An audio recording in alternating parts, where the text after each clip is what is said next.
আপনারা দেখছেন digital express official YouTube channel. তো আপনারা যদি আমাদের এই চ্যানেলে আজকে নতুন হয়ে থাকেন, চ্যানেলটিকে সাবস্ক্রাইব করবেন, নোটিফিকেশনটাকে অন করে রাখবেন। এছাড়াও আপনাদের নিয়ে আমাদের যে হোয়াটসঅ্যাপ গ্রুপটি আছে, অবশ্যই কিন্তু আপনারা আমাদের সেই হোয়াটসঅ্যাপ গ্রুপটিতে যুক্ত হবেন। আমাদের হোয়াটসঅ্যাপ গ্রুপে যুক্ত হলে আপনারা রাজ্য সরকার, কেন্দ্রীয় সরকারের সমস্ত রকম গুরুত্বপূর্ণ প্রকল্পের আপডেট সবার আগে পেয়ে যাবেন। তো আপনাদের কিন্তু অনেকেরই এবার বার্ধক্য ভাতার নাম থেকে বা লিস্ট থেকে নাম বাতিল যাবে। কেন আপনার বার্ধক্য ভাতার লিস্ট থেকে নাম বাতিল যাবে সেটা কিন্তু আজকে আমরা বিস্তারিত আপনাদেরকে বলছি। তাই আপনারা ভিডিওটি স্কিপ না করে অন স্ক্রিন দেখতে থাকুন কি বলা হচ্ছে। তো আপনারা দেখতে পাচ্ছেন কি বলা হচ্ছে। এবার অনেকের নাম বাতিল হবে বার্ধক্য ভাতা থেকে। কেন নাম বাতিল হবে বার্ধক্য ভাতা থেকে বিস্তারিত জানুন। সবার প্রথমে আপনাদের বলবো, আপনারা ইতিমধ্যে জেনে গেছেন পশ্চিমবঙ্গে প্রায় 7 লক্ষের বেশি মানুষ বার্ধক্য ভাতা পাওয়ার যোগ্য, যাদের এখনও টাকা দেওয়ার প্রক্রিয়া শুরু হয়নি। এই মুহূর্তে রাজ্যের কাছে বার্ধক্য ভাতার শূন্যপদ খুব বেশি নেই। কেন্দ্র সরকার রাজ্যের বার্ধক্য ভাতার শূন্যপদ বাড়িয়ে দিলেই পরবর্তীতে টাকা দেওয়া শুরু হবে। কেন্দ্র সরকার যখন রাজ্যের বার্ধক্য ভাতার শূন্যপদ বাড়িয়ে দেবে, তখনই কিন্তু পরবর্তীতে আরও টাকা দেওয়ার প্রসেস চালু হবে। কারণ এই বার্ধক্য ভাতার টাকা কিন্তু কেন্দ্র এবং রাজ্য উভয়ই দেয়, ঠিক আছে। তো পরে কি বলা হয়েছে,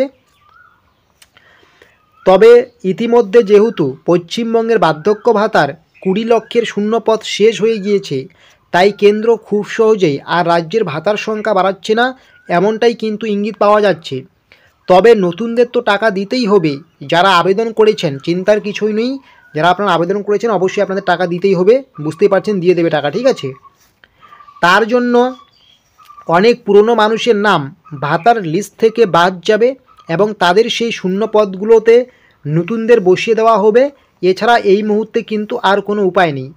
যারা পুরনো রয়েছে তাদের অনেকেরই আপনার নাম বাতিল যাবে এবং সেই যে ফাঁকা শূন্য পদগুলো থাকবে সেখানে কিন্তু অনেক নতুনের নাম বসিয়ে দেওয়া হবে। এটাই কিন্তু এই মুহূর্তে সবথেকে বড় উপায়।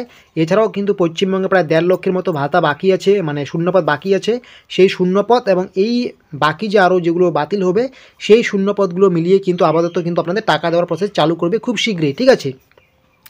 তো বলা হচ্ছে কাদের নাম বাদ যাবে বার্ধক্য ভাতার লিস্ট থেকে।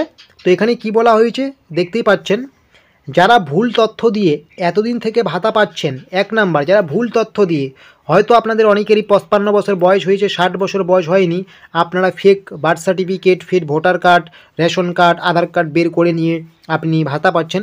এই রকম ভুল তথ্য দিয়ে কিন্তু যদি আপনি ভাতা পেয়ে থাকেন, তাহলে কিন্তু এটা এবার ভেরিফিকেশন হবে, চেকিং হবে, রিচেকিং হবে, আপনার নাম বাতিল হয়ে যাবে, ঠিক আছে।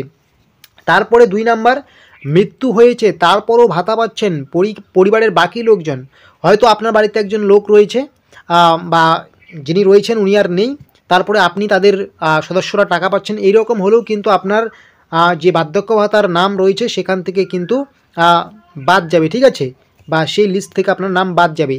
যিনি প্রাপক তিনি যদি না থাকেন এবং অন্য কেউ যদি সেটা ভোগ করেন তাহলেও কিন্তু বাদ যাবে। এটা কিন্তু রিচেকিং হবে আবার, ঠিক আছে। কারণ কেন্দ্র সরকার কিন্তু বলেছে যে রাজ্যে অনেক বেনিয়মভাবে টাকা পাচ্ছে, তো সেভাবে কিন্তু আরও বেশি কিন্তু তদন্তের দিকে এগিয়ে যাচ্ছে, ঠিক আছে। তারপরে রাজ্যের বাসিন্দা নয় তবুও জালিয়াতি করে পাচ্ছেন অনেক রয়েছেন বার্ধক্য ভাতা প্রাপক, যারা আমাদের পশ্চিমবঙ্গের বাসিন্দা নয়, ঠিক আছে, পশ্চিমবঙ্গের বাসিন্দা নয়, তবুও বিভিন্ন জালিয়াতি বা বিভিন্ন জাল সার্টিফিকেট বের করে কিন্তু পশ্চিমবঙ্গের এই বার্ধক্য ভাতার কিন্তু টাকা পাচ্ছেন। তো এই রকম যারা জালিয়াতি করেছেন, সহজ বাংলা ভাষায় বলতে গেলে যারা সত্যিকারের যোগ্য নয়, অযোগ্য, তারপরও তারা বিভিন্ন কারণে বিভিন্নভাবে বার্ধক্য ভাতার টাকা পাচ্ছেন, ওনাদের কিন্তু প্রত্যেকেরই এবার বাদ যাবে। তারপরে কিন্তু সেই শূন্যপদগুলো কিন্তু নতুনদের দেওয়া হবে, এইরকমই কিন্তু ইঙ্গিত আছে, ঠিক আছে। তো এটাই সবথেকে বিগ ব্রেকিং আপডেট। যদি আপনাদের এরকম কোনো কিছু থাকে তাহলে কিন্তু অবশ্যই আপনার কিন্তু এবার কিন্তু নাম বাতিল হবে, ঠিক আছে। সরকার কিন্তু অবশ্যই এবার ভালো করে চেকিং করবে, ঠিক আছে, কারণ এমনিতেই শূন্যপদ কম রয়েছে, আর এইভাবে কিন্তু বেনিয়মভাবে শূন্যপদ দখল করলে কিন্তু আরও চাপ হয়ে যাবে, ঠিক আছে।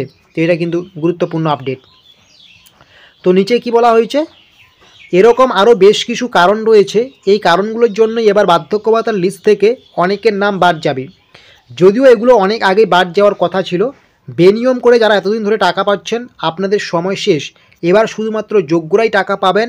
যারা বেনিয়ম করে শূন্যপদ দখল করে রেখেছেন সেই শূন্যপদগুলো যোগ্যরা পাবেন। তাহলে বুঝতে পারছেন যোগ্যদের জয় কিন্তু এবার হতে চলছে। ঠিক আছে, অনেক শূন্যপদ কিন্তু বেনিয়মভাবে অযোগ্যরা দখল করে নিয়েছেন। তো এদিক দিয়ে কিন্তু নজর রাখা হচ্ছে। তো এই সমস্ত বিষয়গুলো মাথায় রাখতে হবে আপনাদের। ঠিক আছে, যদি এরকম আপনাদের কোনো কিছু থাকে তাহলে কিন্তু অবশ্যই আপনারা এবার কিন্তু বার্ধক্য ভাতার লিস্ট থেকে নাম বাতিল হতে চলছে।